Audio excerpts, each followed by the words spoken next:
Welcome, and thank you for joining us this evening. My name's Steve Cohen. I'm a professor at the School of International Public Affairs, and I'm the Senior Vice Dean of the School of Professional Studies, and I direct some master's programs at Columbia.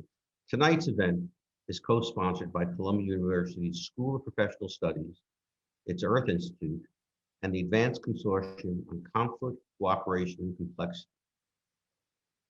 Peter Coleman's new book and his research resulted in a book called The Way Out, How to Overcome Toxic Polarization. And this is an example, both his research and this book are examples of the enduring partnerships within Columbia University that support cutting-edge research and education. Peter exemplifies the university's scholar-practitioner model with his decades-long research on conflict, sustainable peace, and toxic polarization. In addition to authoring hundreds of articles and writing or editing a dozen books, including The 5%, Finding Solutions to Seemingly Impossible Conflicts, Attracted to Conflict, Dynamic Foundations of Destructive Social Relations, and Psychological Components of Sustainable Peace, as well as 3 editions of the award-winning Handbook of Conflict Resolution, Theory and Practice. Peter also brings his research directly to hundreds of students a year as a teacher here at Columbia University. Before he shares an excerpt from his book, The Way Out, I want to share a little bit more about Dr. Coleman's work at Columbia and beyond. Dr. Coleman is a professor of psychology and education at Teachers College and the Earth Institute, both housed at Columbia University. He directs the world-famous Morton Deutsch International Center for Cooperation and Conflict Resolution, is the founding director of the Institute for Psychological Science and Practice, and is co-executive director of Columbia University's Advanced Consortium on Cooperation, Conflict, and Complexity. Dr. Coleman is a renowned expert on conflict resolution and sustainable peace.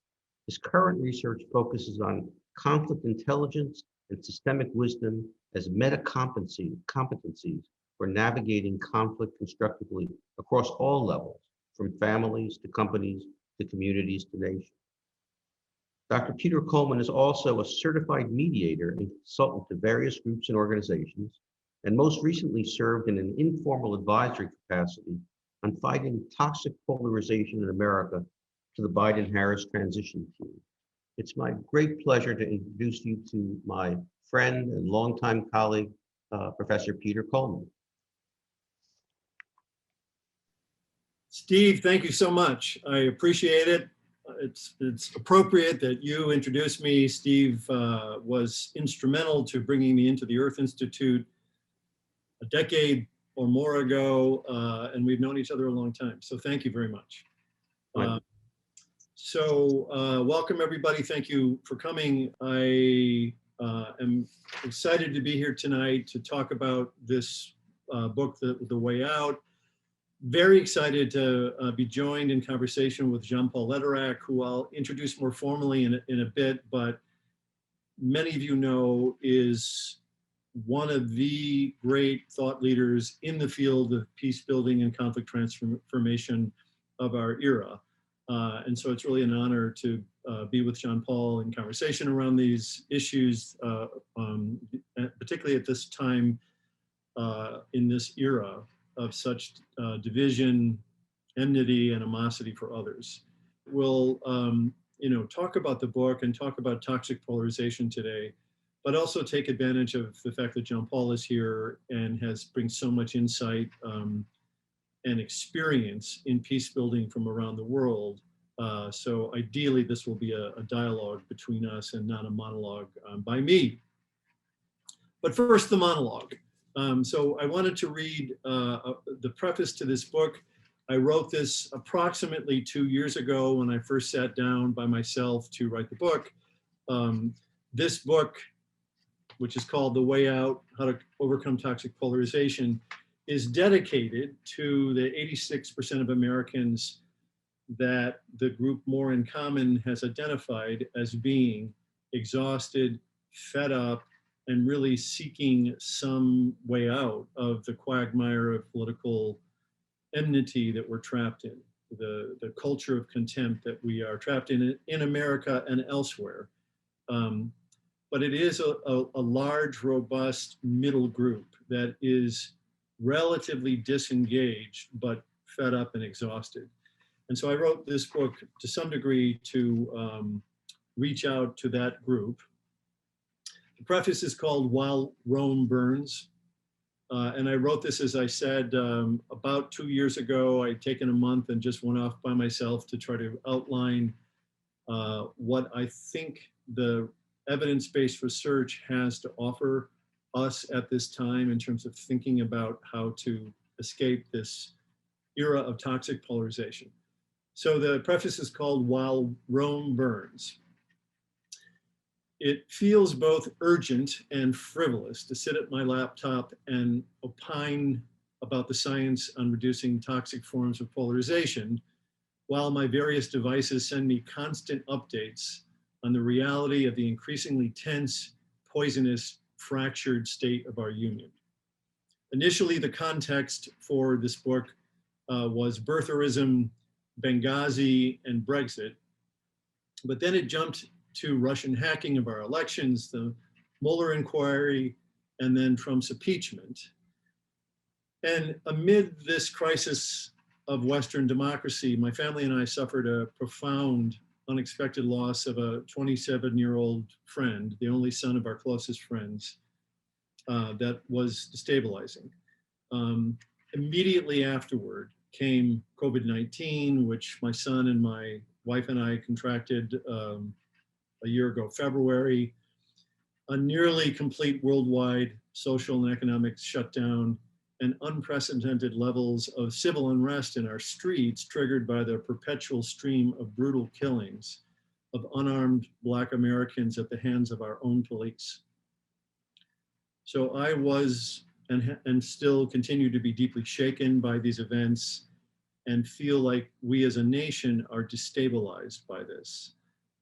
But I want to suggest that might be good news.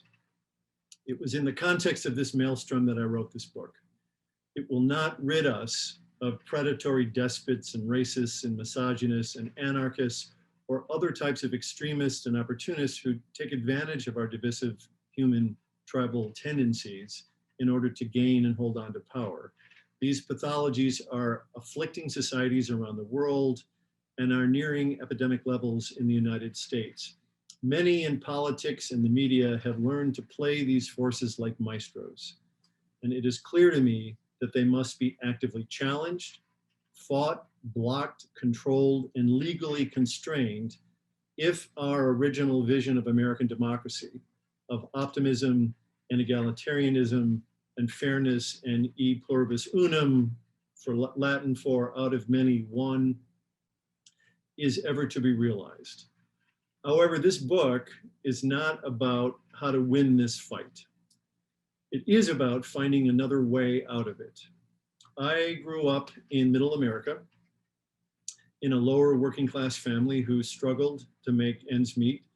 I was born in Chicago, and my mother and siblings and I had to flee a dangerous situation there. My father drank and gambled and owed money to violent people.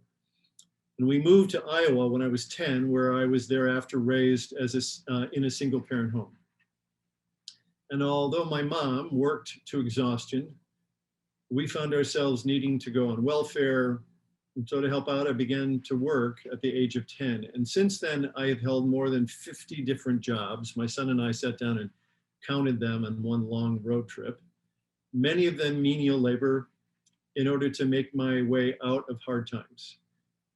And despite being pigeonholed as an indigent, quote, industrial education kid in high school, I attended college at a state school, moved to New York City, eventually got a PhD, and today live in the Upper West Side, where I am proud to be a professor of peace and conflict studies at Columbia University.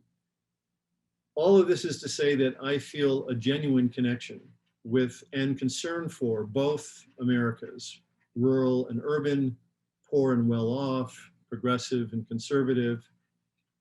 No, I am not a fan of Donald Trump. I feel his mean-spirited divisiveness, trivialization of facts, truth, and science, and profound selfishness and recklessness are and were dangerous in a president. but I understand why some see him as a folk hero. So I am an advocate for many Trump voters, as well as adamant anti-Trumpers. I understand how they got there, because I too am angry. There is an old tale about a Cherokee elder who was teaching his grandchild about life and said, "A fight is going on inside you. It is a terrible fight between two wolves. One wolf represents fear and anger and envy, greed and arrogance and ego. The other stands for joy and peace, love, hope, and kindness, generosity and faith. The same fight that is going on inside you is inside every other person too." And the child thought for a moment and asked, "Well, which wolf will win?" And the old man said, "The one you feed." These days, my enraged, fearful, arrogant, angry wolf is well fed. I feel perversely energized by my disdain for leaders on the other side of the political chasm and bewildered by their followers. I feel constantly pulled into fits of self-righteous certainty and disgust. There's an obsessive, addictive, contagious quality to all of this. Our violent wolves are battling their vicious wolves to the death, damn the consequences. All the while, our kinder, more generous, hopeful wolves are left battered, withered, and quivering on the ropes. Writing this book is my attempt to resuscitate our compassionate wolves.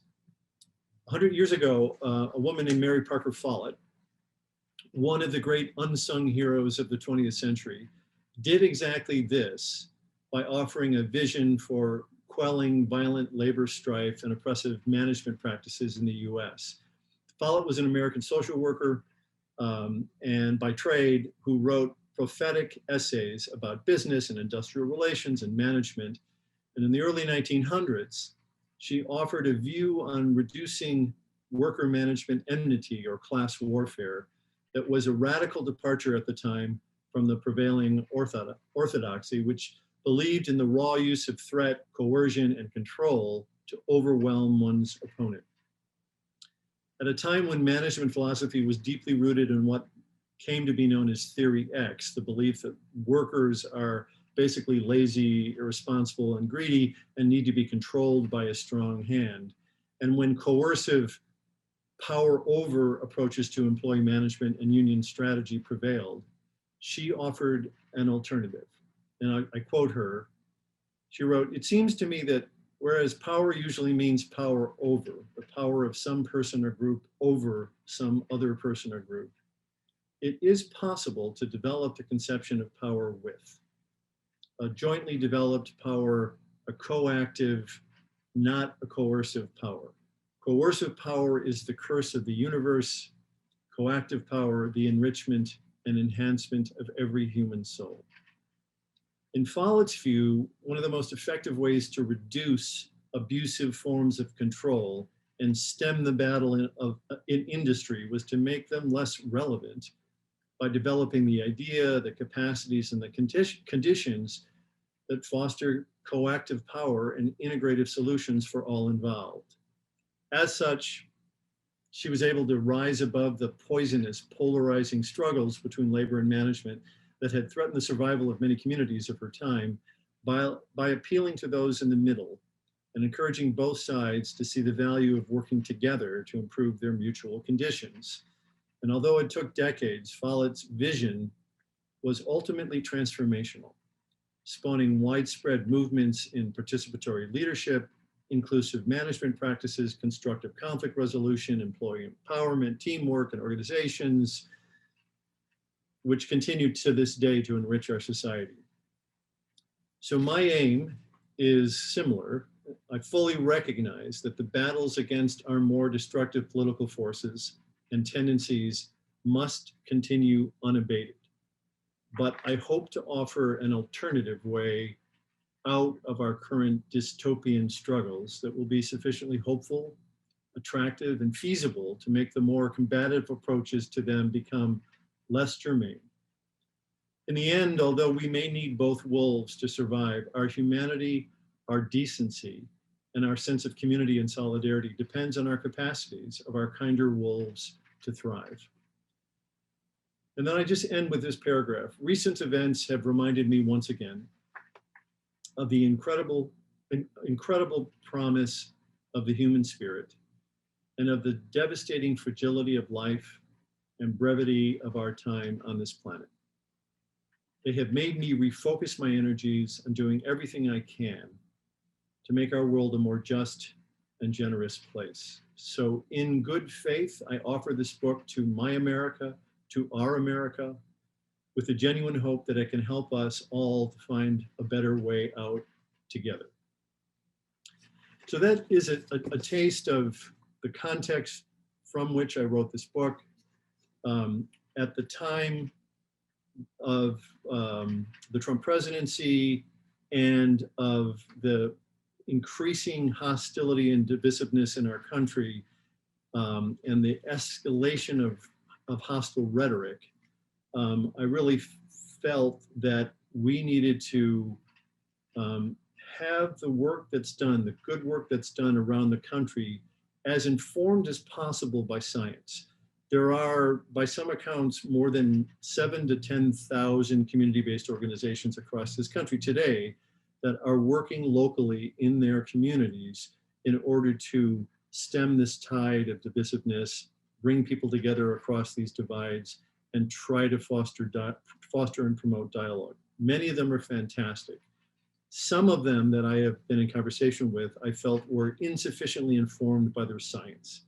But there's important science that talks about the conditions under which those conversations help and bring people together and can transform relationships.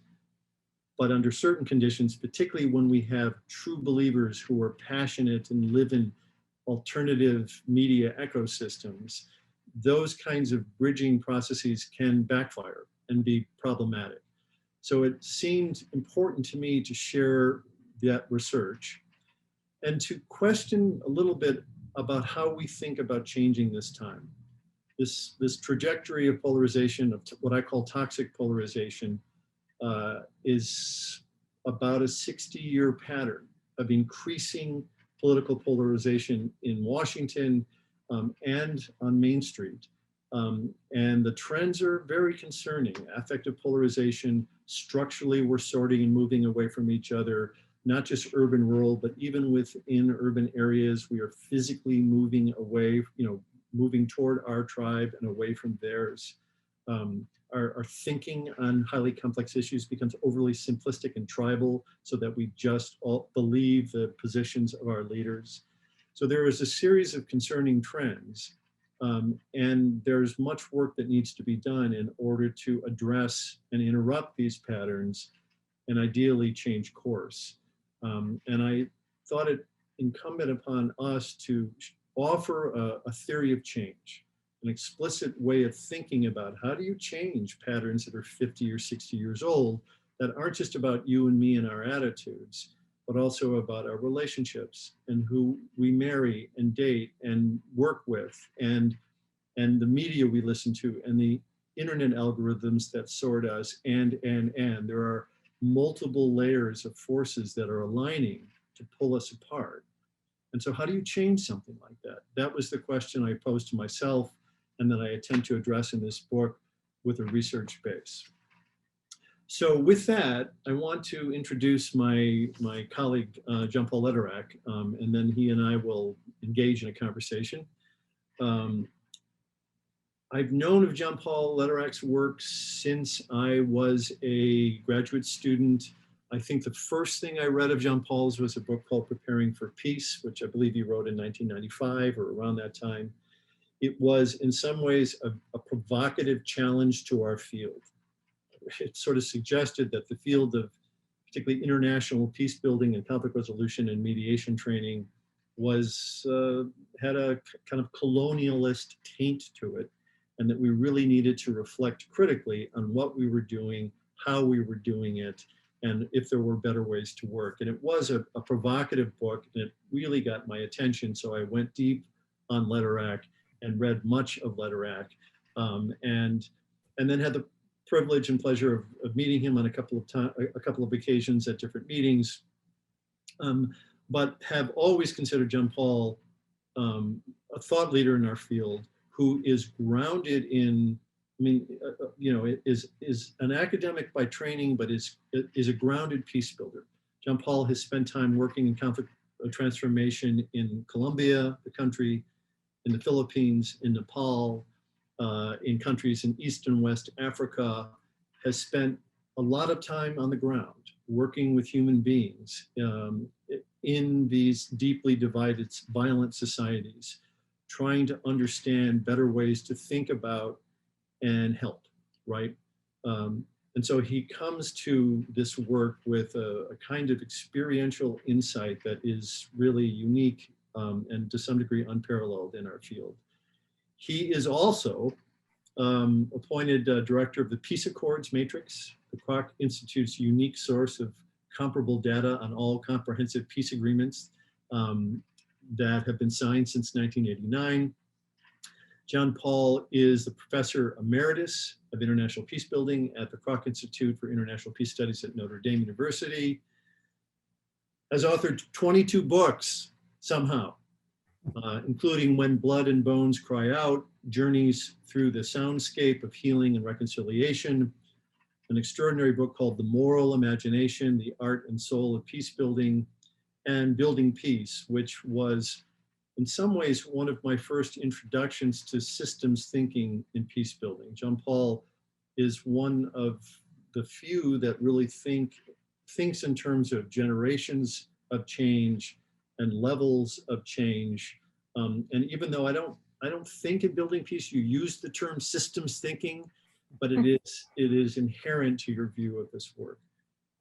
So with that, I'll introduce, that is my introduction to John Paul. Thank you, Peter. Yeah. And we'll engage in a conversation.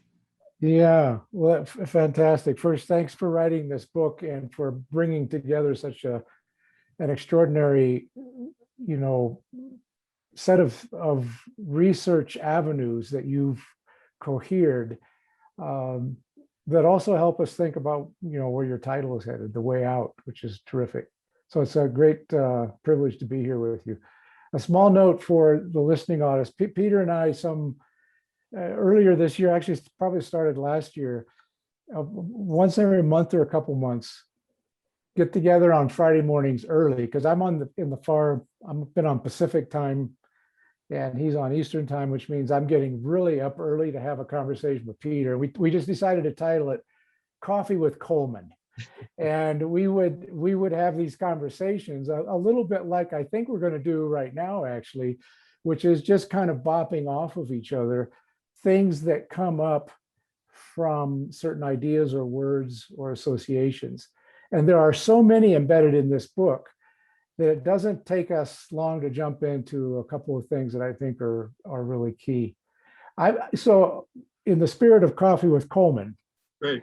I am very curious actually to know what kind of advice you would have given during the transition into the new administration. Not that it has to be a politically oriented in one form or another, but just the capacity that you have to bring together this research. What would you advise them? What might you advise the mayor of New York or the mayor of Tucson, or Portland, places that are experiencing this kind of right in the midst of stuff that's happening. I'm just curious to know what sort of things came to top for you because I know that sometimes those advisory groups are a little like the elevator speech. You're going to get your 2 minutes somewhere. So what would be the 2 minute thing that might go into advice for leaders right now that kind of draws from what the avenues or the alternatives are? Great question. So I'll start by saying I was impressed by the fact that the Biden transition team and then early in the administration was interested in the science. So they had contacted me through Tim Shriver's group Unite and said, we are concerned obviously about political polarization and what does the science suggest that we should do? And so I appreciated that. And over a period of several months, I authored, 5 or 6 briefs or memos that sort of said, well, this is what the science says and this is what it means and here's how I prioritize it. And one of the things that I guess, insights that came to me in the process of trying to think about what to share with them is that to some degree, there's very little that the President of the United States can do right now. Mhm. Because he and Kamala Harris are sitting in the epicenter of this vortex of polarization. And anything they do, well-intentioned, will be weaponized by half of the country. And so in some ways, they are immensely constrained about their capacities, about what they can do to affect this. Certainly, they can back off of divisive rhetoric and divisive language. They can try to work in bipartisan ways, although as we see, that's limited in terms of its capacity ultimately. So there are things that they can certainly not do. But the major things that I recommended to them was to listen. So they, there's research that some of you are aware of that has been in Israel-Palestine about the importance of dialogue processes and why dialogue works. And particularly when there are power differences, low power groups and high power groups. So Palestinians, low power vis-a-vis Israelis. What they found in dialogue is that what helps open people up to listen to changing attitudes, to softening their attitudes when they're extreme, if they're in low power, if they feel they're in low status, is that they are genuinely heard. And the opposite is true, by the way, for those in high power, which is that they need to shut up and listen, right? Because they're used to being heard. They're not used to really listening. And so my recommendation, one of my recommendations to him, I sent several of them, was that they launch a radical listening tour. Really, and radical listening is a term of art, which is really about going into communities and hearing from them in a way that you try to make sense of what they're doing, and you ultimately are able to respond in some way. And I have to say, I distinguish this from what Democrats call canvassing, because Democrats have used kind of dialogue-ish strategies in campaigning, where they'll try to find Republican voters and listen to them and spark conversations and build rapport in order to sell their candidate. And to me, that is not what we need right now. Yeah. What we need right now is the government to hear. And so I actually co-wrote an editorial op-ed in the Hill about COVID and the COVID vaccine rollout, which is this massive, military-like infrastructure that they built, where everybody has to sit down, twice, has to sit down for 15 minutes afterwards and just wait. And so I said, this is an unbelievable opportunity to listen to people and to listen to people locally in different communities and to start to get a real sense from that. So that was one of the major recommendations. There were several others that came from it. Modeling is critical as well. But that's really what I emphasized on. And let me just say one other thing. We published a piece today in the Hill, myself, Andy Chan, and Chelsea Hughes, who are colleagues of mine at Columbia. We published a piece called What Can You Learn from the 1%? And this was we did a reanalysis of some data on affective polarization on the 1% of counties that are the most politically tolerant in comparison to the 1% that are the least politically tolerant in this country. There are 3,036 counties, many counties. So we just were kind of cherry picking to see, well, what really distinguishes them. And the main thing that comes out is that you get people to mix, right?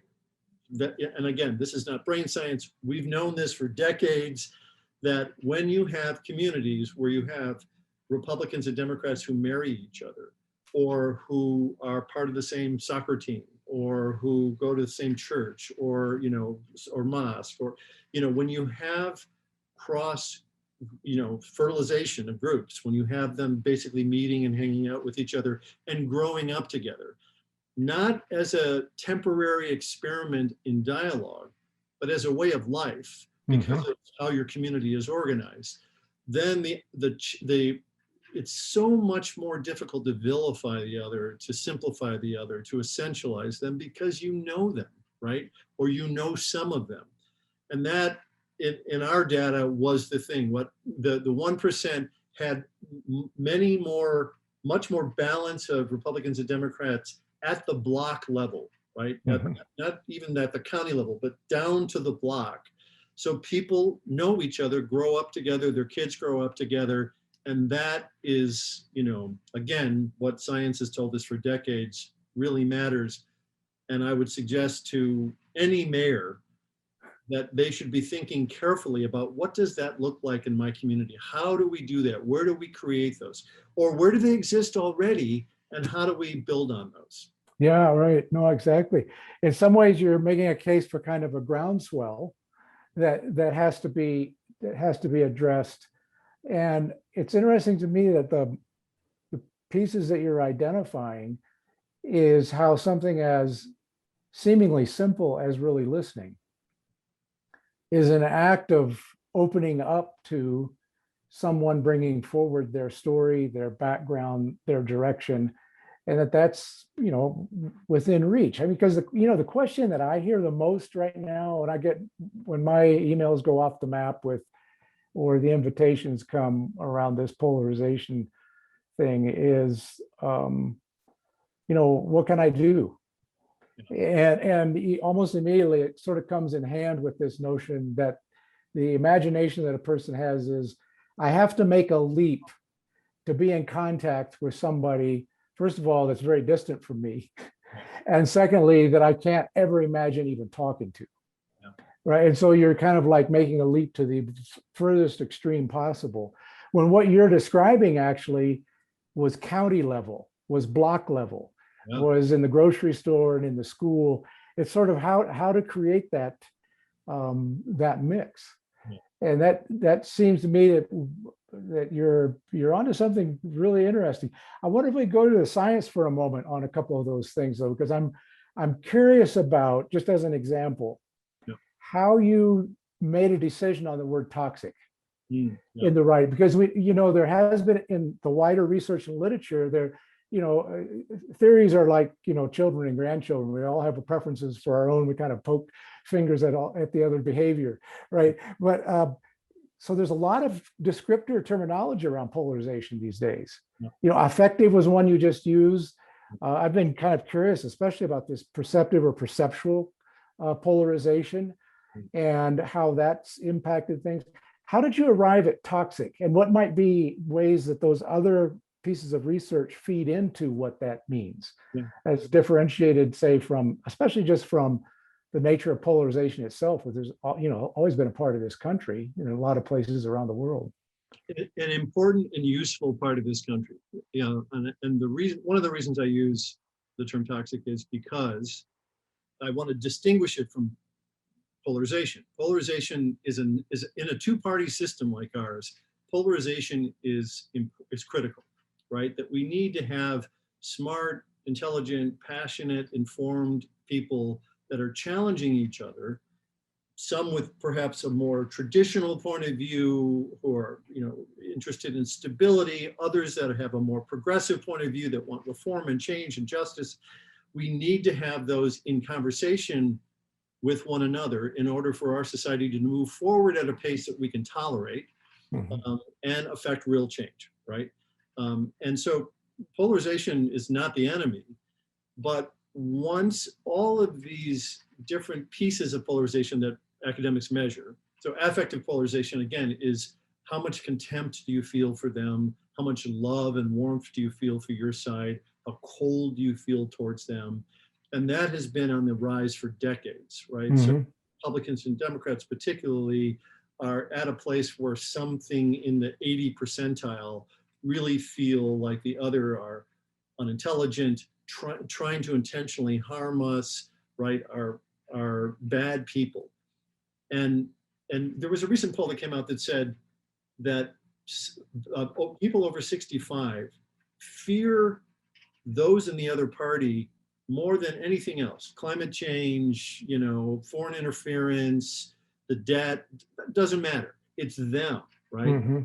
So toxic polarization is when affective polarization, perceptual polarization, which is viewing the other side as having much more extreme attitudes and positions than they actually do. Because if you see that, then you will tend to react in more extreme ways. So it's another vicious cycle. But that's a form of polarization. The structural sorting that I mentioned earlier, where we're moving physically away from one another, even within cities, so that neighborhood pockets, right? So you don't have that kind of block cross-cuttingness, right? And that takes place virtually on the internet as well. We're sorted through algorithms. So toxic polarization is a process where you get to a point where there is kind of dysphoric rumination within your group. You stop, you know, it's in peace building, we call it autistic hostility. Yeah. Don't communicate with them anymore. You know them. You ruminate about that and on all the awful things that they do. And you talk with like-minded people about that, and you tweet and then share those tweets with like-minded people. And that creates these closed systems where you don't have real contact, you don't have real communication or understanding, and there are fewer and fewer opportunities to do that. And it is toxic. You know, and again, what we've seen over the past 4 years are spikes in suicide ideation, drug addiction, depression, anxiety, alcohol abuse, and that's not all about polarization. But this alienation from our neighbors, this contempt we feel for others, is toxic for ourselves. You know, Gandhi talked about this. Violence against the other is violence against yourself. Well, contempt against the other, to some degree, affects us, right? Affects our heart and soul. So toxic polarization is a syndrome, but part of what happens is it becomes a kind of self-organizing syndrome that traps us. And like addiction, we can't get out of it ourselves. That is the problem I wanted to focus on, not vilifying polarization at all, but seeing that this is a different kind of problem. It's a different level of problem. Yeah, exactly. And you know, those patterns are so powerful because they are self-replicating, which is a lot of what the dynamics of looking at how a system repeats itself over time, independent of particular actors or issues. It just, and one of those clearly is that pattern that if I assume I know what they believe or view, I don't need to talk to them because I already know it. And it then creates this chasm of actual forms of interaction that are open to some level of curiosity about each other and who we are and where we've come from. Yeah. And that seems to be one of the great dangers of what's happening, is that the relationships are being severed, driving communication ever more into very indirect forms, or forms by which they interact through the extreme sort of Twitter level. Yeah, there's a great image that shows Twitter, the Twitter sphere, and red and blue tweets, and there are these big kind of stains that have very little contact between them, because you share it with the people that then share it with others and talk to each other.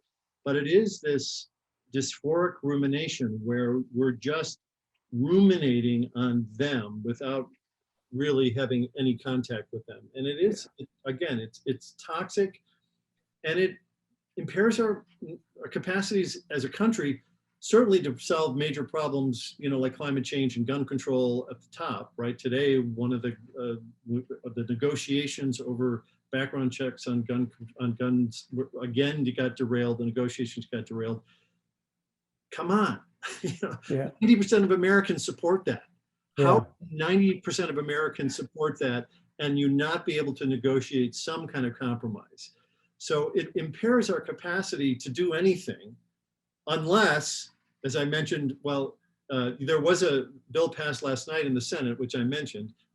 Actually, I mentioned in an earlier conversation that Paul and I were having, there was a bill passed in the Senate, which was about funding the government, federal government funding basically technology in our country because we're afraid of China. We're afraid that they're so progressed on this agenda that they own so much of the technology and that they can ultimately threaten us because of that. And so when you have common enemies like that, you actually bring them together. And this was like big news today because it was like, wait a minute, the Senate passed a bill, bipartisan, right? So it takes a good enemy sometimes to break through this kind of self-organizing system. Yeah, exactly. Well, I was struck your notion of the visual imaging of this. There were some articles published that date back across the political elections, multiple decades. If you go back to the period of the start of, this century. And one of those was tracking the blogosphere around who was doing political blogging. And interesting visualization that looked like that red and blue bubbles, obviously. But there was a small sentence embedded in the middle of it that became, for me, kind of like a guiding principle that sounds very much like what you're making a case for, which was that according to what they had seen in the political blogosphere in the period leading up to the first election, that was the election of actually of Barack Obama, was that something in the range of 92% of messages or communication remained in the bubble where they started. In other words, it just circulated in one set, and the other circulated in one set. And the principle for me was I think what I'm hearing you say is, have the courage to reach out a bit. The principle was, did 91% of my communication only stay within the bubble of people that agree with me? That's a small, it's a small measure, but I think it's exactly what you're pushing on. And you don't have to actually fly to Washington. You could just walk down your block. You could think about it in reference to your school or your grocery store, from what I'm picking. Yeah, absolutely. Where you live. That's very true. I mean, again, part of what feeds this goes back a little bit to the idea of dialogue and what dialogue is. But part of what feeds this is the business model of both news information today and the internet, right? And so I tell a story in the book that I'll quickly tell here, which is that about 2 years ago, I was invited to a pop-up meeting by some community organizer focused on polarization on the internet. And so I went to this, and it was a bunch of kind of executives of Jigsaw and Google and Facebook, et cetera, some academics. And they wrote up on the whiteboard, what kind of dialogue should we be having in order to promote a healthy virtual society? And so I said, well, what do you mean by dialogue? There was silence in the room. And I said, because most of us, when we say that, what we really mean is debate, right? Is that particularly around political issues, a dialogue is that you offer your position, I either agree with it, or if I disagree with it, I offer my counter position. I listen to your logic, but I listen for flaws that I can weaponize in order to win the argument. And so there's a cognitive process around persuasion and debate that's a very closed process of winning the game. And what I said is that in my field, dialogue is the opposite. It is a process of discovery and opening and learning that where you actually oftentimes just tell your story. You hear others' stories about who they are and where they came from and what's important to them. And you discover things sometimes about yourself that you didn't really know was driving you, and about the nuance and complexity or messiness of these issues that we find so simple, like the wall or no wall. And we learn about the other. So it is this kind of opening process that is very un-American. It's not something that we do a lot, where you see it in AA meetings, you see it in Quaker meetings, right, where people stand up and sort of speak, with the enthusiasm that's coming through them. But most of the time, what we see on television, the news, our politicians, in law, is debate. And so we assume that is dialogue. And I tried to make clear that it's different. And the reason I tell this story is because afterwards there was silence. And then there was one of the co-founders of Facebook was in this room. And they said to us, oh, well, if that's dialogue, then there is no major platform on the internet that promotes dialogue.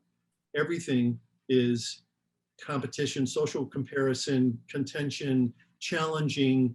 That's the coin of the realm. It is that kind of addictive, competitive business model that is where Facebook started and others have started and Twitter has started. And so, of course, you're getting these bubbles of outrage. Outrage is actually a physically addictive thing. Feeling a need for retaliation triggers the pleasure centers in our brain, much like heroin does. And so you've got these addicts on both sides that are outraged and self-righteous and sharing it with one another. And they really don't really care about communicating to the other side, you know? It's about outrage, and it's the business model, not just of social media platforms, but of mainstream media, right? Yeah. That also does these simplistic, you know, focus on a hot issue, focus on the two sides, because of course there are only two sides on these issues, which is ridiculous, right? But it is the main way of reporting and the main way we get and consume information. And so all of these things are contributing to this outrage epidemic. Yeah. You know, so one of the things you're describing in the book is a need to engage differently with listening and a willingness to sit with a greater complexity than the binaries that we often set up, which is that whole thing. But that, you know, leads into something that you go into, which I found really interesting because it's so resonant with my own sense of work often in situations of really divided people and, you know, situations that have a great deal of toxicity, but also violence, which is the capacity to have a slightly increased level of tolerance for ambiguity. Oh, yeah. That is to be able to sit with the fact that maybe not everything is 100% right or wrong or clear. There's ambiguity in the midst of complexity. And I wonder how have you found that either supported by evidence and or navigating toward concrete ways that we can increase that capacity? Because if you're going to listen to stuff you don't want to hear, you're going to have to sit with things that are different than what you're accustomed to. Yeah. And that may bring no small amount of brokenheartedness to your, you know, to your life. And you often want to protect that. You want to defend it. Yeah. So what is it that helps us? What's the evidence of what helps us increase that capacity to sit with the complexity a bit more? Yeah, I'll talk about the science. Let me tell one story of when my daughter was in high school. We went to a parents' day and we're sitting talking to her literature professor, you know, in high school. And we were going through the syllabus, and part of what he was teaching in a literature class was the King James, you know, a section of the King James Bible. And, you know, and this was not a religious school. And some of the parents said, like, what up with the Bible? Like, why are you teaching that? You know, and his response was, because, you know, there's important history in it, and there's beauty in the language. And he said, and I also find that the students tend to grasp about 20% of the content of that. And I think that's a good thing. I think it's good that they get comfortable with hearing things and reading things that they can get a sense of, but they can tolerate the fact that they can't grasp everything. Yeah, interesting. I remember being really impressed by that, because one of the things I do is I work in these multidisciplinary teams. So I work with astrophysicists and complexity scientists and mathematicians, you know, others. And when Larry Leibovich, my favorite astrophysicist, is talking to me, I understand maybe 20% of where he's going. But that relationship, that collaboration has been some of the most profound effects on me and my thinking, because he comes from applied mathematics, a very different world, but brings insights and metaphors to me that, you know, are usually not in our field or in our, you know, discourse. And so the capacity to be able to sit with not knowing and tolerate that kind of ambiguity is critical. So we've done research on this. Others have done research on this. We did this great study. Nick Redding, who is a former PhD student, now works actually at the Midyar group, works in Hawaii for one of the Midyar group. And he did a study on playing the game called Peacemaker. So Peacemaker is this online game. It is the Israeli-Palestinian conflict. It's a highly complicated, frustrating game because, you know, things happen, terrible things happen. Then they say to you, well, what are you going to do? How do you respond? And then you respond in some way. I think you have 72 different options of how to respond. And then you never know like what kind of effect that's going to have. And is it going to work right away, or is it going to work in 10 years? Or, you know, so it's a complex system that you're trying to interface with. And what we were studying was, were there certain competencies that people had that allowed them to better navigate that game, right? Yeah. And to navigate the game, you're either the prime minister of Israel or you're the head of the PLO. You choose one, and then the game is, you just don't want political will on either side to drop too low. If your opinion on one side or the other, you go to war, or everything blows up. And so it's like, who can navigate that? And what we found is, you know, several things mattered, but tolerance for ambiguity was critical. Wow. People having the capacity to not understand, to not know, to try and things and try to start to figure out how this game works, right? This world of Israel-Palestine on the computer. Those folks were you know, made many fewer mistakes, used less violent strategies. Were, you know, basically of the, I think 5 or 6 different things we were studying, that had the biggest impact.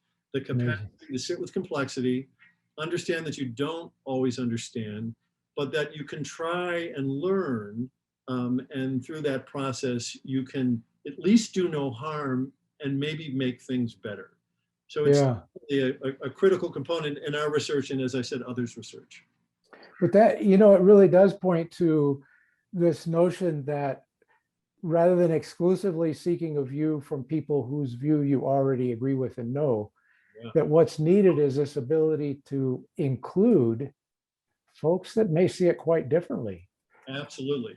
So there's fantastic research by Philip Tetlock, who wrote the book SuperForecasters. And what he did, so he was a critic for so much of his career about pundits on television. He would actually go and, you know, David Brooks said, well, this is going to happen, or this one's going to win the election. And he actually followed up and said, well, how often are they correct? And he found that they were correct less than chance. Yeah, wow. So the experts, the pundits are, you know, you want to be careful about that. But so what he said is, well, are there people that can do that can actually forecast out a year and a half on complex events, on politics and war and trends in the marketplace? And so he, with Langley, with the CIA, built a website. It's called the Good Judgment Project, I think it's called. If you go to it, you can see it. And they basically allowed people to make forecasts, whoever engaged. And then they studied the people that were actually really good at that. And one of the key things they found is that these people have networks of relationships around them where there's a lot of disagreement, right? They have friends who will say, that's a ridiculous idea, you know, that where they can agree to disagree respectfully, but stay in relationship. And those people then can take an idea or an insight about something and vet it and test it and reshape it, and therefore have a much more accurate view of the world and can actually anticipate out. I think it's a year and a half out. It's as far as humans can go, right? Given the complexity of things. But that network of having dissent in your community that helps basically give you feedback about your thinking is critical, right? Yeah. You know, we ought to think that the way to best understand friendship is that we find a friend who's supportive of us no matter what, kind of a notion, which often translates into agree with me all the time. Sure. But in fact, what you're describing is that potentially the greatest quality of friendship that leads toward health for myself and for a wider collective, are a few good friends who are honestly different. Yeah. And who, I think your key was, with whom you stay in relationship with, That's even right. though you have deep differences. Absolutely. And that seems to me that stick to it, which leads to a question for me. It's really interesting from something you started with. And I maybe want to go there for a minute or two before we turn to some of the questions that have come in Sure. from, from this conversation. You mentioned 60 years, that the patterns that you're looking at, you think there's evidence and can be visibilized across a 60-year period. Yeah. And I'm wondering how, I've made equally or worse comments. I often say it takes as long to get out of a conflict as it took to get in. And when you're in places where it's lasted a half century or more, you're looking at a full century or several. But it's a bit daunting, isn't it? How do you navigate that these patterns are not likely to go away? How do you hold, some sense of both hope, but also the pragmatic side of this? Yeah. What does it mean that it's patterned 60 years in terms of what we need to commit to find our way through parts of this?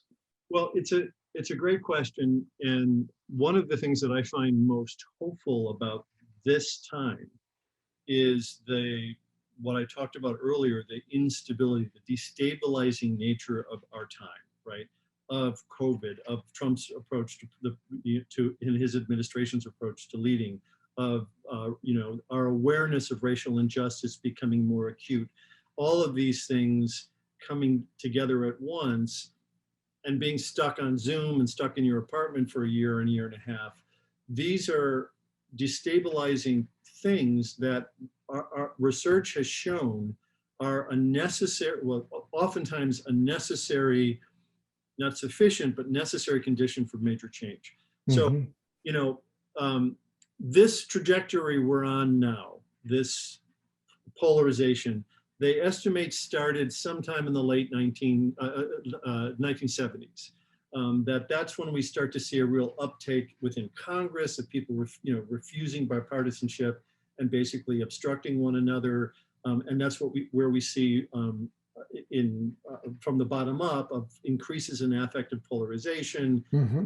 And again, there were critical figures, Newt Gingrich, that turned politics into war intentionally. So there were things that happened around then, although he was in the early 90s.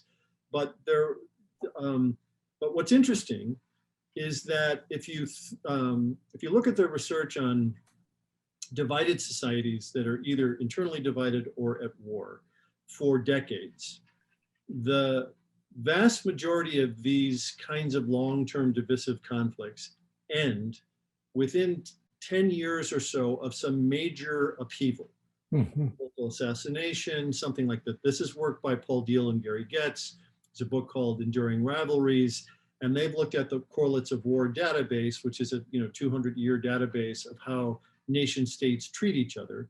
And what they found with a database like that is, if you zoom back, what you see is, okay, so this conflict between between France and Britain, which for centuries had been violent and contentious, pivoted at this point. And why is that? And what they started to see in a pattern are these like destabilizing times that eventually lead to this kind of change.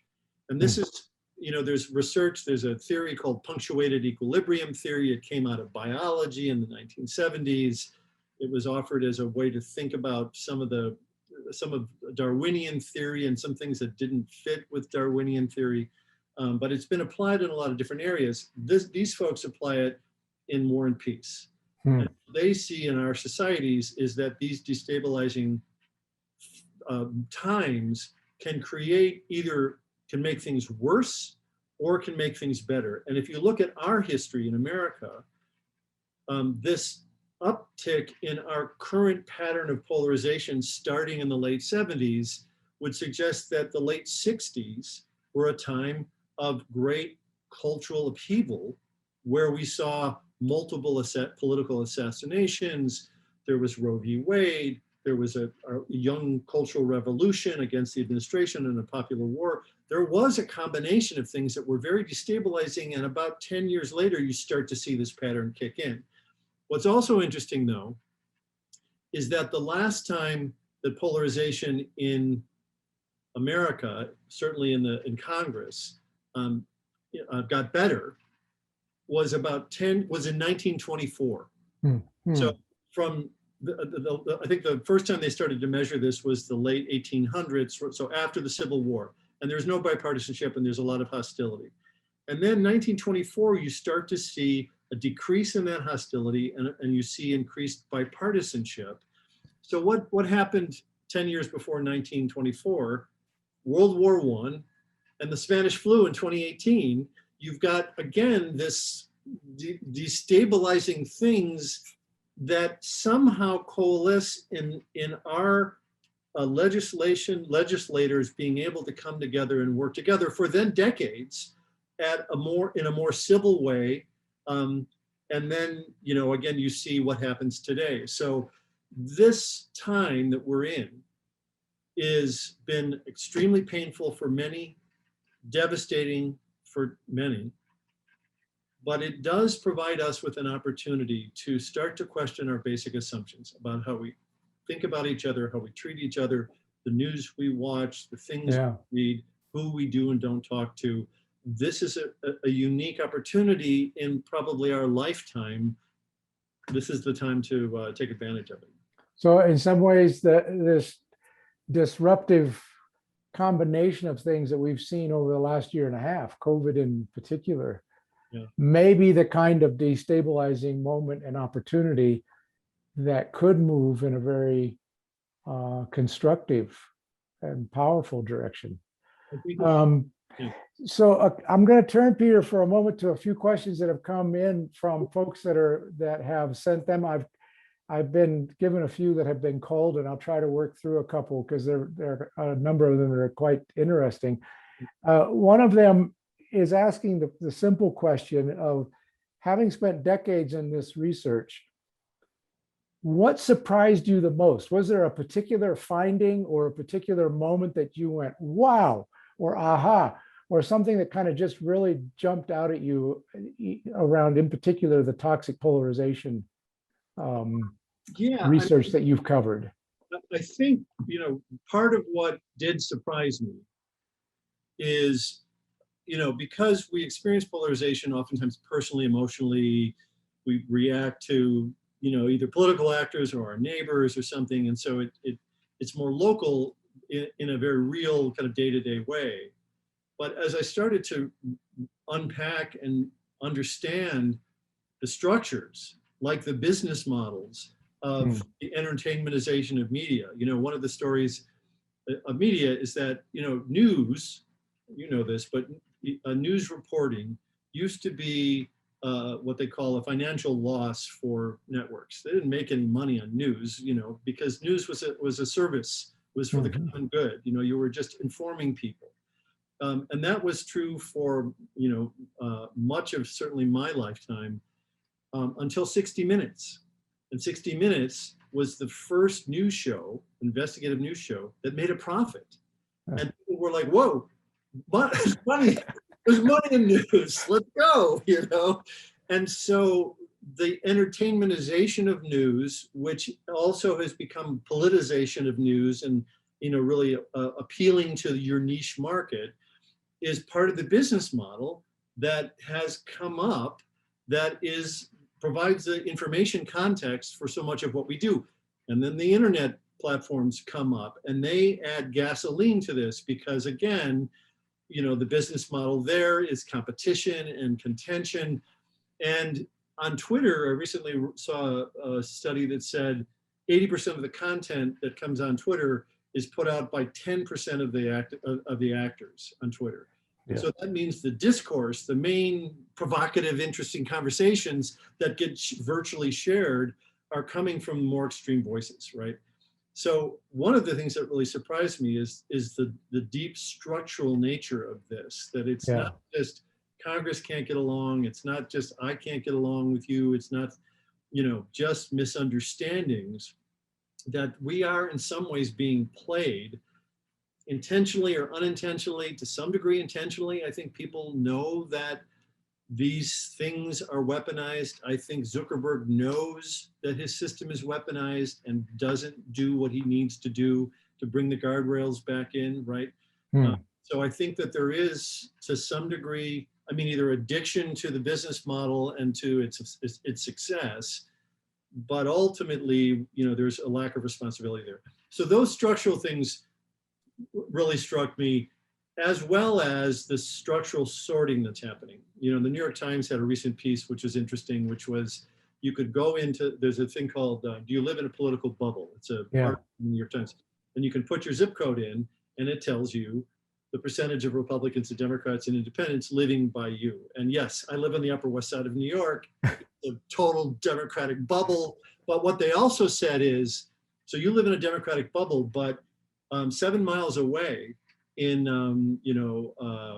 near Rockland County, there's a community that's a more balanced community. And I thought, well, that's good to know. I need to spend time. I need to go to those cafes, right? Right. And so that kind of structural sorting that's happening even within urban areas, again, is part of the structure of what's happening to us, which makes this problem feel more insurmountable, but is really important that we understand, because we're not going to talk our way out. An epidemiologist once said, you never treat a disease, an epidemic, out of commission. You need to understand the source of it, right? And some of the source of these things are these structures that are pulling us apart. Yeah, and this leads to another question. I'm going to frame it a bit from an earlier part of the conversation. In your introduction, you mentioned the range of organizations across the country that are working at some form of bridging or connecting. The numbers were pretty high that you mentioned. And I don't know that I have a hard and clear sense of that, but thousands, maybe 6,000 to 10,000, who knows how many. I'm wondering if you could just pick one or two examples of what people might be doing that you feel is exemplar, and what seemed to be the guiding, going back to that notion of a theory of change, or the guiding principle of what they're doing. Because I hear a lot of folks that see the problem, but don't believe that it's really possible to do much. And I think what we need to some degree is really understanding how many and how deep some of the exemplar initiatives are. What would you pick as just a couple of examples? So, great question. And what you're talking about is what I call in the book and refer to as positive deviance, right? That there are individual people, groups, communities, organizations, institutions that are actually doing this and doing it effectively. And so we need to understand that, and we need to find them, particularly because it's really hard to just do this yourself. You need to really go to places that know how to facilitate these kinds of processes that are constructed. The number I referred to is there's a group called the Bridging Divides Initiative, which is out of Princeton. It's a woman named Neelan Parker runs it, and they have mapped, if you go to their website, there's a map of the US, and you can zoom in on any county in the US, and it will tell you where there are bridge building groups that are there. And so they've identified 7,000 plus now and growing groups or organizations. And that doesn't include the kind of one-off that a community group is just like, all right, let's have dinner and let's start to work that out. So by that estimate, there's something like 10,000. But let me tell you two examples that I think are awesome. Sure. So one is a surprising one, because it's in Congress. There's a group in Congress today that is not heralded enough called the Select Committee on the Modernization of Congress. And this is a thing that Congress every 20 years realizes that they're broken and says, all right, we need a select committee to look at this, right?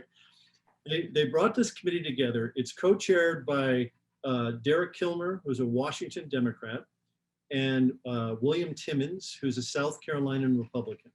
They co-chair. It's 6 Republicans and 6 Democrats. They share evenly the budget and the staff time, and they do consensus decision making. They are a truly bipartisan group whose mandate is to work on addressing polarization in Congress. Hmm. And recently, they put out 98 recommendations. He said he was frustrated he couldn't get to 100. They had 98 recommendations about small nudges that Congress can do to start to bring the temperature down and allow them to become more functional again. And these aren't brain science. So one of the things that he said is, on the first day of Congress, well, he had talked to a coach, and he said, if we want to change the culture of Congress, what do we do? And the coach said, start with the youngest members. Start with the incoming, right? Because that's how ultimately you can change things. And so they realized that when freshmen start, on the first day, they come to Washington, and they're put on a blue bus and a red bus, and they go off in different directions. And so their first recommendation was, don't do that. Don't split them up, immediately and start the war. Bring them together to talk together about what they could do. And so, they've come up with these recommendations. It's been a very successful, like I said to them, I've talked to them on a couple of occasions. I said, are you highly unpopular in Congress right now with all of this vitriol? And he said, no, in fact, the freshman class wrote a letter to Pelosi, as did the Problem Solving Caucus, which is a bipartisan group. And they both wrote her and said, this has been such a good committee, you need to extend it for 2 more years, because it's a 1-year mandate. So it's a promising thing happening in the belly of the beast, right? In Congress, where they were stormed on January 6th, and this group started before that. So there are groups like that. The Problem Solving Caucus is another one, and then there are other nonprofits that are trying to know labels, and With Honor, which is working with vets in Congress to be bipartisan. So there is an ecosystem around Washington to try to change the culture there and change the dynamics there. But the other one I want to talk about is this fantastic thing. So the StoryCorps is an NPR bastion of stories. So StoryCorps is a thing that has been on NPR. It's its own nonprofit, but NPR picks up segments from it and plays it every Friday morning. Yeah, exactly. It makes most of us cry, because they're the beautiful conversations that happen between people. And the premise of StoryCorps is that Dave Isay, who is the founder of it, which will say, when he started it in Grand Central Station with a microphone. And he started it by saying to people, you have 40 minutes to talk to this person. Imagine that you had 40 minutes left to live. And this was your opportunity to say something important or real to, your brother, your father, your neighbor, whoever it is that you're in there with. Go. And then they have these conversations. 670,000 people have done these things. It's the largest compendium of conversations and stories, and they're all logged in the Library of Congress. So yeah, it's fantastic. So this group, about 2 years ago, started to do a thing. They started to try to use the methodology of StoryCorps to launch something called One Small Step. And One Small Step is it's different from before, because it's not people who know each other coming together to talk. It's red and blue Americans coming together to talk. But how they do it is very important, because again, it's informed by the science. And I've been part of what Dave calls a brain trust for, 8 months or so now, where they say, okay, so we've made this pivot. What do you think? Does the science support that? Does that make sense? So they've been really reshaping this. And this is what they do. First of all, they've piloted it in 4 cities, Birmingham, Richmond, Wichita, and someplace else. They've been very proactive in reaching out to right-wing media in the area to get engagement, because not only do they want people to engage from both sides, and NPR is popular with the left, less so with the right, so you need to get media folks championing this. Yeah. But you also want them to share the content as well in order to have the kind of bigger effects. So they've been piloting how to do that in these 4 towns, and they're about to scale it up nationally. But this is what they do. They get somebody, a red and a blue, who agree to have this conversation. They have to do it on Zoom now because of COVID. And they say, first of all, fill out this form where you, first of all, tell your story. like, who are you and what's important to you and where did you grow up? And, so people write down their story and then they check off, do you have children? Do you work? What kind of work do you do? They check out the aspects of their life. The way they match them as opposed to like, many dialogue groups where they say you are opposed on this moral issue. They match people that have commonalities because they already know they're ideologically opposed, right? Yeah, yeah. And then they say, what we want you to do is have a 40-minute conversation and try not to move into politics right away. Talk, and they begin with, so they, again, match them on things that they have in common. And then you would tell my story and I tell your story, and that's where they begin. Yeah. And they built in all these kind of safety measures if people want to, they press a button. If then they can decide whether to share the information, the conversation, or just delete it, right? One of them is not comfortable.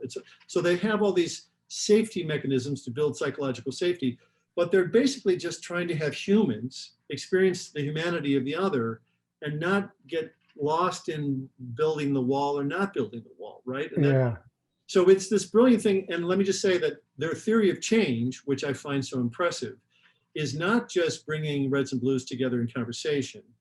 It is how they do that, and that can be transformative. But then it's capturing snippets of them and sharing those on mainstream media, right and left. Because when I hear somebody who is on the right opening up, telling their story and agreeing to disagree or being reasonable, it affects my willingness to engage with them, right? And so their theory of change is the more that they can spread that content, the more it provides us with models that help. Those two things to me are awesome. One is more bottom up, but using the media, and the other is in the belly of the beast. Yeah, that's such a fascinating piece because it's about how we all have cross-cutting parts of our identity that create that, dating all the way back to Louis Kozer, of course, the cross-cutting effect of conflict was that our differences crisscross in different ways, but they also have a binding effect.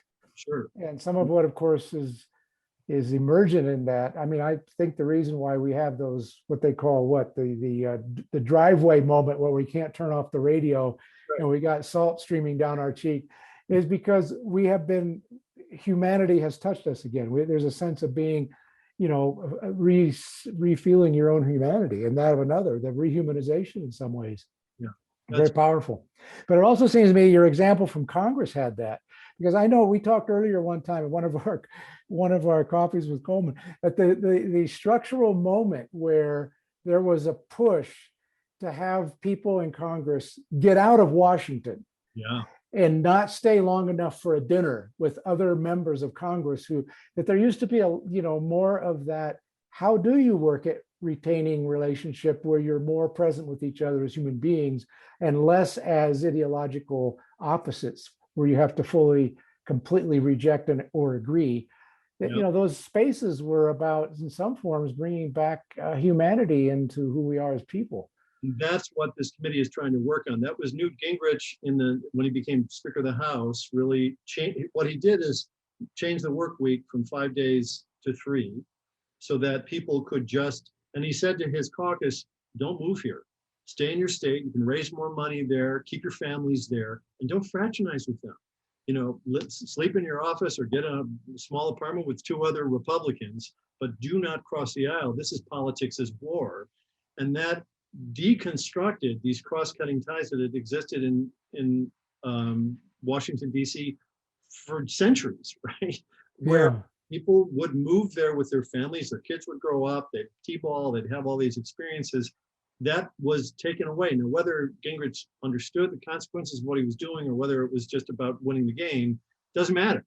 It did remove what was a safety net of trust and sufficient rapport not to completely vilify the other. And that's missing in Congress a lot today. Yeah. In some ways, it's that confusion between tactical and the deeply strategic. What got removed was the relational, which is deeply strategic. For tactical purposes, of a given moment, which I think should give us all pause to think through how we make those decisions.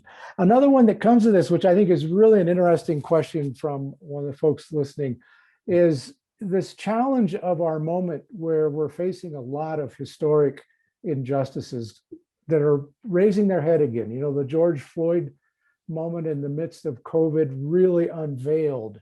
COVID itself has unveiled how many people have differentiated access and support for their health, and that it varies by, you know, race and income and location of where your you know, your zip code, so to say. The question is aimed in that direction of saying, how and when do we stand up to what we know is wrong and really, you know, go at that, which sometimes can translate into, I won't interact with people who are producing this kind of harm and abuse. Along with that, what we were just talking about, the need to somehow create the space of interaction. You know, in the specific, I think the person posed it as a question of how do we find that balance between fighting for social justice while maintaining relationship with people who not only are different, but whose values we absolutely do not espouse, like bigotry or you know, outright white supremacy. Yeah, there was a great little I think it's a podcast that Glenn Lowry was on yesterday. He's an African American. He too is a pundit, and he, I think, has a background in intelligence, but very smart about politics, and so he's an African American man, and he was raising the question. He said, "I've been invited to go on Tucker Carlson, and so my question is, should I?" And that was the conversation, and it was a conversation with another colleague. It was a kind of a fascinating exploration of those dilemmas, right? Do you cross into the Fox zone and therefore are vilified, or do you choose not to? Another interesting woman named Anafi Wahad has created something called the Flip Side, and she is attempting to basically curate 30 publications every day. They pick an issue like China, and then they present smart, informed perspectives on that issue from all sides, right, from the flip side. But she too went on Fox News, and the next day lost a third of her audience because they were like, "How dare you?" You know, so you know, that kind of canceling that's taking place within groups is just contributing to this whole dynamic, right? It's part of the problem. So here's my take on this. If you think that you need to stand up and fight for something, then stand up and fight for it. Go out and march. You know, nonviolent civil disobedience is the key. You know, and there was also a great piece yesterday, I think, or the day before, in the USA Today, that was about the relationship between Martin Luther King and Reagan. And what was interesting about that is that, you know, Martin Luther King stood for what he stood for. Reagan, in his early career, was sort of a segregationist and was really kind of anti-King. But eventually, Reagan came around, and Reagan actually was the person that established Martin Luther King Day, right, as a celebration of King, and ultimately later in his career really spoke to the power and value of King. So it is this kind of interesting story of both ends. And Martin Luther King, you know, who am I to say, but got it right. You know, what he said is, you got to stand up for what you believe in, but you don't do it violently. Because as soon as you do that, I mean, Mandela said the same thing, Gandhi said the same thing, right? As soon as you do that, you lose your leverage, you lose your credibility, and you lose your own kind of decency, right? So, you know, my position is that what's happened today with this toxicity and this rumination is that it's much easier to vilify the other, not speak to them, and have it get to a fever pitch where we see things like January 6th happening. What I'm trying to say is we need to pivot enough to bring the guardrails back in so that we can agree to disagree, We can fight the fight. We can march in the streets when we need to, but don't light buildings on fire. Don't break windows. This is taking things too far, and canceling the other people, canceling people on your side that are in communication with them is the first step. How we treat our own dissenters.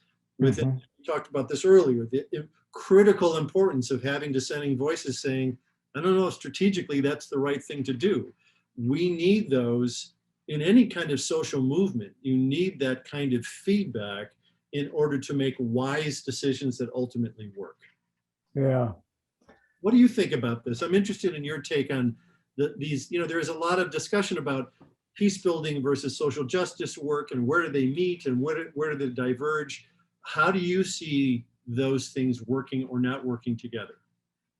Yeah, well, at the deepest level, the pursuit of social justice is peace building. It's bringing forward what has created harm and finding ways to transform it. Yeah. And it's a long, hard journey. And we start at different sides of how that's been experienced. Yeah. And my sense is that the key to that has been a capacity to stay really true to what you feel deeply is right. Yeah. Espouse it and work for it.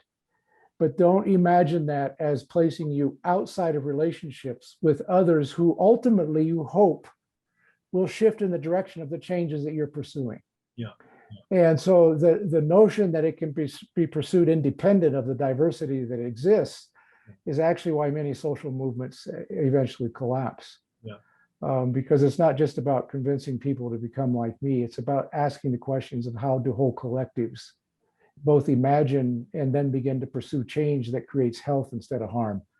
And so I think that the term that I heard several times in your conversation today and out of the book is the challenge of staying in relationship, but staying in it honestly. Yeah. That's not easy. Yeah. And I think there's a lot of dishonesty in some of the various spheres, whether it's a Fox sphere or wherever. Yeah. But that doesn't mean that we walk away from the need to figure out how to be better in relationship when we are deeply different. Yeah, I agree completely. In the introduction to The Way Out, I use as a parable the story of the Boston dialogue between 3 pro-life and 3 pro-choice leaders in Boston in the 90s after a horrible shooting destabilized it. And it took a long time. It was extremely hard work. But what was interesting to me about that case in particular, not only the effects it had on the broader community and on bringing the temperature down and the rhetoric down, but that they, over the course of years of secret clandestine dialogue, they became further apart in their views on the issues, and B, became closer together in terms of their relationships. They were able to differentiate those. When they first met, they were afraid to sit down with the other because they're murderers or they're insane or they were filled with these assumptions that we have about the other. But through the process of actually talking to each other, being honest and candid, they were able to get to a place where they grew great affection for each other and tremendous respect for each other, and still disagree on this issue profoundly, right? Yeah. So to me, it's just like this extraordinary parable about what can happen, and when you have strong leaders that then can affect their communities and the larger discourse, the power of that kind of work emanating out. Yeah, fantastic. Well, Peter, we're down to our last minute, so let me toss you a last question that you can conclude this with. I'm just curious, after all these decades, both of research and direct practice that you've had, if you would have one virtue or particular value that you think is the one you try to live into daily, that you've learned from this body of experience and research, what might that be? Yeah, that's a fantastic question. I don't know if it's a fair question. This was not a pre-cooked one. So I was imagining this as we were talking. I wonder what Peter says to himself in those moments of what's the value I'm going to try to live into here. Yeah. So again, I think what I try to do when I'm triggered is check my intention. You know, do I want to go in and challenge and fight the fight, or is that not what I want to do? And if possible, that I embrace this idea around complicating my world. That the more, so I make an intentional effort during the Trump administration. I made an intentional effort when I would watch the news to watch multiple news shows as an event unfolds. So something happened, something is reported. What does Fox News say? What does CNN say? What does MSNBC say? What does BBC say? I try to go back and forth to capture where things are, because again, you get very different points of view sometimes on the same event. And I force myself to get into the habit of doing that, because it's so easy to be seduced into, you know, the story that you find warm and comforting. But unless you're sort of think with other people. And one of the things I discovered in doing that was that Fox News is not the same from morning to night. Mm. It's a little insane in the morning. It's batshit crazy at night. But during the day, there are reporters and there are people that push back, and there's more nuance, right? Yeah. And that was an important discovery for me, that even there in this thing that's vilified, you have folks that are more reasonable and trying to introduce, like Chris Wallace, trying to introduce and push back on ideas. That's been a very important thing that I try to live, even when I feel, particularly when I feel pulled into simplicity. Yeah, fantastic. Well, thank you so much for writing this book. It was an absolute pleasure to read through it, and there's so many lights going off. I will say that one of the primary reasons I asked Jean Paul to do this, and we started these conversations, is because I had sent him the book and said, would you be willing to endorse this? And he, not only did he read the book, he read it twice.